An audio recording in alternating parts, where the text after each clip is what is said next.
اس کے بعد جو حدیث پاک ہیں یہ حدیث پاک سنیں آپ اور اس امت میں ہونے کا فخر کریں۔ یہ حضرت سیدنا عبداللہ بن عمر کہتے ہیں کہ میں نے رسول کریم علیہ السلام کو فرماتے ہوئے سنا اور حضور ممبر پر تھے۔ جب یہ حدیث آقا بیان کر رہے تھے حضور کہاں پر تھے؟ ممبر پہ تشریف فرما تھے، اور آقا نے فرمایا انما بقاؤکم فیما سلف قبلکم من الامم کما بین صلاۃ العصر الی غروب۔ آقا نے فرمایا کہ تمہاری بقا، تمہارا وقت پچھلی امتوں کے مقابلے میں اتنا ہی ہے جتنا عصر سے مغرب میں ہے، جتنا عصر سے مغرب میں ہے۔ یعنی یہ امت جو ہے نا یہ عصر سے مغرب کے وقت کا ہے، اب اس کے بعد قیامت ہی آنی ہے۔ مثال کیا دیا آقا نے؟ دیکھیے آقا نے فرمایا، آقا فرماتے ہیں کہ اوتا اہل التورات تورات والوں کو توریت دی گئی، فعملوا وہ لوگوں نے توریت پہ عمل کیا، حتی انتصف النہار یہاں تک کہ آدھا دن ہو گیا۔ دنیا کی عمر کی بات ہو رہی ہے، سنیے اس توجہ کے ساتھ، دنیا کی ایج کیا ہے دیکھیے۔ آقا فرماتے ہیں توریت والوں کو توریت دی گئی، توریت والے کب تک عمل کیے؟ آدھے دن تک۔ پھر وہ کیا کیے؟ ثم عجزوا وہ عاجز ہو گئے، فاوتوا قیراتن تو انہیں ایک قیرات ثواب دیا گیا۔ صبح سے لے کر دوپہر تک عمل کرنے کا ثواب کتنا ملا؟ ایک قیرات۔ پھر آقا فرماتے ہیں ثم اوتا اہل الانجیل الانجیل پھر انجیل والوں کو انجیل دیا گیا، یعنی عیسائیوں کو انجیل کتاب ملی۔ انجیل والے کیا کیے؟ فعملوا حتی صلاۃ العصر یہ لوگ آدھے دن سے عصر تک اس پر عمل کیے۔ صبح سے آدھے دن تک یہودیوں نے عمل کیا توریت پر، آدھے دن سے عصر تک عمل کیا عیسائیوں نے انجیل پر۔ ثم عجزوا پھر یہ بھی عاجز ہو گئے، تو فاوتوا قیراتن انہیں بھی ایک ہی قیرات دیا گیا۔ پھر حضور فرماتے ثم آتیتم القرآن آقا فرماتے میری امت تمہیں قرآن دی گئی، اور جب تمہیں قرآن ملا فعملتم بہ حتی غروب الشمس تم نے اس پہ عمل کیا سورج ڈوبنے تک۔ یہ امت کتنا عمل کیا؟ عصر سے لے کر سورج ڈوبنے تک، کم وقت ہے نا یہ؟ صبح سے لے کر آدھے دن تک لمبا وقت ہے، آدھے دن سے عصر تک یہ بھی لمبا وقت ہے، اور دونوں کو کتنا ثواب ملا؟ ایک ایک قرات۔ اس امت کو قرآن ملا تو حضور فرماتے ہیں یہ امت عمل کب تک کی؟ عصر سے لے کر سورج ڈوبنے تک۔ اور جب عصر سے لے کر سورج ڈوبنے تک عمل کیا نا اس امت نے، تو حضور فرماتے ہیں فَأُوتِيتُمْ قِيرَاتَيْن تو تمہیں دو قیرات عطا کیا گیا۔ ساری امت عمل کی، وہ لمبا عمل کی ثواب کم ملا، اور یہ امت جو ہے یہ کم عمل کی لیکن اللہ تعالیٰ نے اس امت کو ڈبل ثواب عطا فرمایا۔ یہ اللہ کا فضل نے تو کیا ہے، اس امت کے ساتھ یہ خاص بات ہے، الحمدللہ اس امت کے ساتھ یہ بہت خاص بات ہے کہ اللہ تعالیٰ اس امت کے کم عمل میں زیادہ ثواب عطا فرماتا ہے۔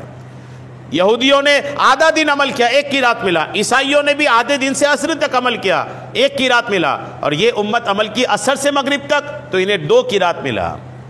یہ اچھا دو قیرات کی جب بات ہوگی نا، جب قیامت کے دن ملے گا تو کیا ہوگا سنیے، جب دیا جائے گا دو قیرات اس امت کو تو کہا جائے گا کہ ہاؤلائے اقل عملا و اکثر اجرا کہ یہ عمل کم ہے ثواب زیادہ ہے۔ قال هل ظلمتکم یہودی لوگ اللہ کی بارگاہ میں کہیں گے مولا ہم نے عمل زیادہ کیا ثواب کم، اور تیرے محبوب کی امتی عمل کم کیا ثواب زیادہ۔ تو اللہ ان سے فرمائے گا هل ظلمتکم کیا میں نے تم لوگوں پر ظلم کیا ہے؟ تمہیں تمہارا حق ملا کہ نہیں ملا؟ بولے ہاں ہمیں ہمارا حق تو مل گیا ہے۔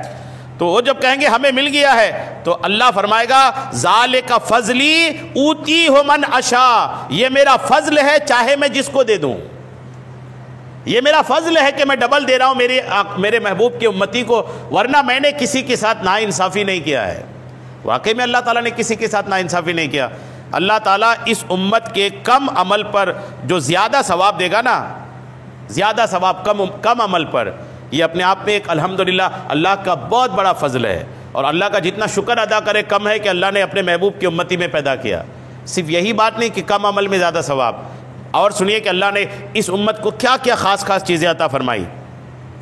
اللہ کریم نے اس امت کو جو خاص چیزیں جو صرف اس امت کو ملی، سنیے اور اپنی قسمت پہ ناز کیجئے۔ پانی نہ ہونے کی صورت میں تیمم کی اجازت صرف اس امت کو ہے، پہلے کی امتوں میں تیمم نہیں تھا۔ پانی کو گندگی دور کرنے کا ذریعہ بنایا، پانی سے پاک جو ہے نا صرف اس امت والے ہوتے ہیں۔ پہلے کی امت میں اگر کپڑے میں نجاست لگتی نا کپڑا کاٹ کے پھینکنا پڑتا تھا، بدن میں نجاست لگی تو بدن کا حصہ کاٹ کے پھینکنا پڑتا، کتنا مشکل تھا۔ اس امت کو اللہ نے کتنا آسان کیا۔ اور پھر نماز جمعہ کی نعمت دی، جمعہ جو ہے نا جمعہ کی نعمت بھی صرف اس امت کے پاس ہے، پچھلی امتوں کے پاس جمعہ نہیں تھی۔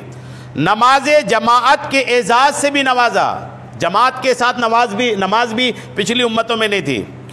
امت کے اتفاق کو دلیل اور اختلاف کو رحمت بنایا، جبکہ ان سے پہلوں کا اختلاف عذاب تھا۔ اس امت کا اختلاف، حضور فرماتے اختلاف و امتی رحمہ، میری امت کا اختلاف بھی رحمت ہے، اس امت کا اختلاف بھی رحمت ہے، اور پہلی کے امتوں کا اختلاف عذاب آیا۔ اور امت کے لیے تعاون کو شہادت اور رحمت بنایا، پچھلی امتوں کے لیے عذاب تھا۔ تعاون ایک بیماری ہوتی تھی، آج سے 100-150 سال پہلے بھی ہندوستان میں یہ بیماری آتی تھی، مہاماری ہوتی تھی تعاون۔ یہ 100-150 سال پہلے کہ آپ ہندوستان پڑھیں گے نا تو ملے گا آپ کو کہ تعاون کی بیماری ہوتی تھی بستیوں میں، تو بستی کے بستی ویران ہو جاتے تھے۔ مہاماری لوگ بولتے ہیں اس کو، لیکن عرب کی زبان میں تعاون بولتے ہیں اس کو۔ یہ بیماری بہت عجیب و غریب ہے، آدمی مطلب دھیرے دھیرے کمزور ہوتا ہے، بدن کے گوشت جھڑتے ہیں اور دھیرے دھیرے بالکل کمزور ہو کر ختم ہو جاتا تھا۔ تو اللہ تعالیٰ نے اس امت کے تعاون تو پچھلی امتوں میں بھی تھا، لیکن اس امت کے لیے اللہ نے یہ فرمایا کہ میرے آخری نبی کی امتی اگر کوئی تعاون سے مرے گا تو اسے شہادت کا درجہ ملے گا۔ تعاون سے مرنے والے شہید تھے۔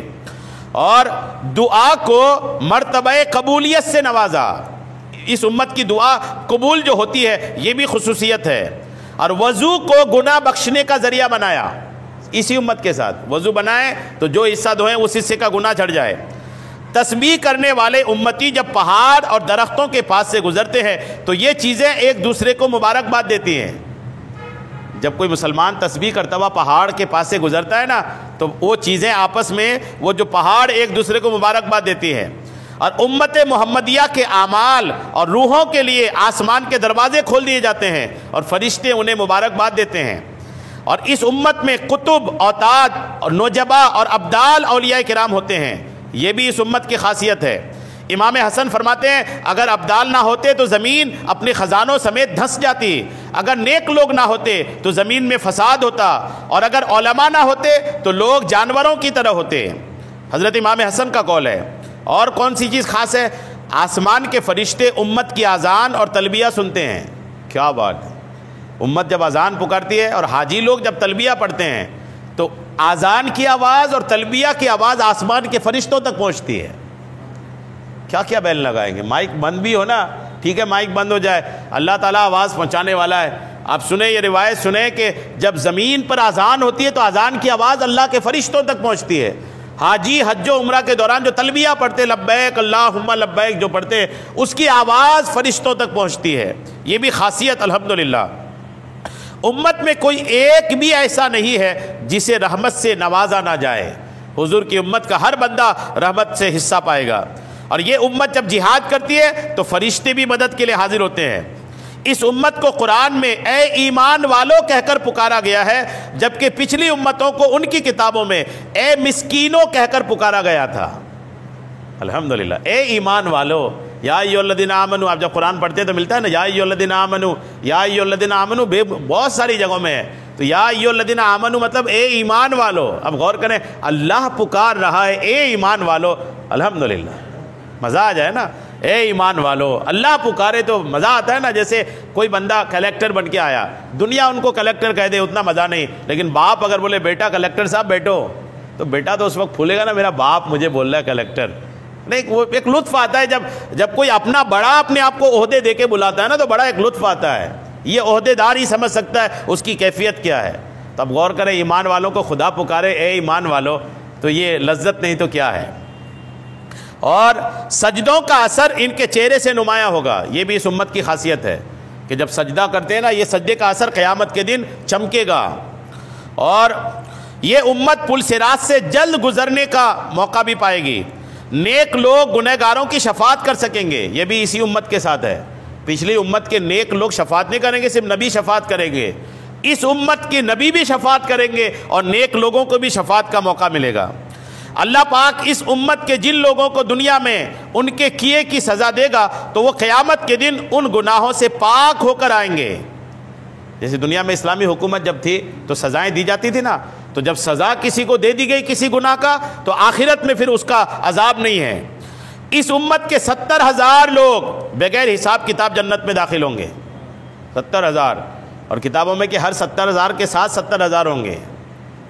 70,000 جو ہوں گے نا، ہر 70,000 کے ساتھ 70,000 الحمدللہ ہوں گے۔ 5 نمازوں کی نعمت سے اس امت کو نوازا گیا ہے۔ 5 نمازیں بھی پچھلی امتوں میں نہیں تھی، اور یہ نمازیں ان کے گناہ بخشوانے کا ذریعہ ہے، اور اللہ پاک نے سب سے زیادہ آسانیاں اس امت کو عطا فرمایا ہے۔ پچھلی امتوں میں گناہوں کی توبہ کے لیے خود کو قتل ہونا تھا، جی کوئی توبہ کرنا تھا نا اس کو قتل ہونا پڑتا تھا، اور اب تو یہ کہ ہاتھ اٹھاؤ، دل کو حاضر کرو، آنکھوں سے آنسو چند قطرے بہا دو اور توبہ کا لفظ بول دو، اللہ توبہ قبول فرماتا ہے الحمدللہ۔ اس امت سے آزمائش اٹھا لی گئی۔ حرام کی طرف اٹھنے والی نگاہ کا کفارہ آنکھ پھوڑنا تھا۔ پہلے اگر کوئی حرام کی طرف نظر اٹھاتا تھا نا، اس کا کفارہ یہ تھا کہ آنکھ پھوڑ لو، غور کریں۔ اور اب تو یہ ہے کہ حرام اگر دیکھ بھی لیتا ہے آدمی تو یہ کفارہ نہیں، توبہ کرے الحمدللہ قبول ہے۔ اور گندگی جہاں لگ جاتی تو اسے پانی سے پاک نہیں کیا جا سکتا تھا بلکہ کاٹنا پڑتا، اور اس امت کے لیے ایسا نہیں ہے۔ 25% مال زکوٰۃ، 2.5% مال زکوٰۃ دینے کا حکم تھا، پہلے 25% حکم تھا، اس امت کو فقط 2.5% دینے کا حکم ہے۔ پہلے کی امت میں زکوٰۃ 25% تھا، یعنی 1 روپے میں 25 روپے، 100 روپے میں 25 روپے زکوٰۃ دینا پڑتا تھا، اب الحمدللہ 2.5% زکوٰۃ ہے۔ خودکشی کرنے والے پر پہلے جنت حرام تھی، اس امت کے لیے حکم نہیں ہے۔ اس امت میں اگر کوئی خودکشی کرتا ہے اور ایمان پر اس کا خاتمہ ہوتا ہے تو وہ جنت میں جائے گا، اور اس امت کے لیے حکم نہیں ہے۔ اچھا، امت کے کسی فرد کا عمل نامقبول ہو تو اس کی پردہ دری رہتی ہے، جبکہ گزشتہ امتوں کو عمل کے نامقبول ہونے پر رسوائی کا سامنا بھی کرنا پڑتا تھا۔ جی ہاں، جب بنی اسرائیل کا کوئی فرد گناہ کرتا تو کھانے کے ذائقے سے محروم کر دیا جاتا تھا۔ بنی اسرائیل کا کوئی آدمی اگر گناہ کرتا تھا نا تو زبان میں جو ذائقہ چکھنے کی طاقت ہے اس کی ختم ہو جاتی تھی سزا کے طور پر۔ اور کچھ اگر اللہ کی بارگاہ میں پیش کرنا ہوتا تھا تو وہ لوگ کیا کرتے تھے، جیسے مال دینا ہے اللہ کے راستے میں تو مال اٹھاتے پہاڑ کے اوپر رکھتے، اگر آگ آئی اور وہ مال جلا دی تو قبول ہے، اور آگ آ کے نہیں جلائی تو قبول نہیں ہے۔ تو جس کا مال قبول نہیں ہوتا تھا کلیئر ہوتا تھا کہ اس کا مال اللہ نے قبول نہیں کیا، اور اس کے گناہ گھر کے دروازے پر لکھ دیے جاتے پہلے جو گناہ کرتے۔ اس امت پر رب کریم نے پردہ رکھا ہے کہ استغفار کرنے سے ان کے گناہ بخش دیتا ہے، اور شرمندگی کا احساس ان کی توبہ ہے۔ اور پچھلی امتوں پر آنے والے عذاب اس امت پر نہیں آئیں گے۔ پچھلی امتوں کے مقابلے میں امت محمدیہ کی عمر اور عمل کم ہے اور ثواب زیادہ ہے الحمدللہ۔ تو اللہ تعالیٰ نے بڑا رحم فرمایا ہم سب پر کہ رب کریم نے اس امت میں پیدا فرمایا۔ آپ اس کا جتنا بھی شکر ادا کریں اتنا کم ہے۔ اللہ تعالیٰ ہم سب کو خوب عمل کی توفیق عطا فرمائے، آمین، بجاہ النبی الامین صلی اللہ تعالیٰ علیہ وسلم۔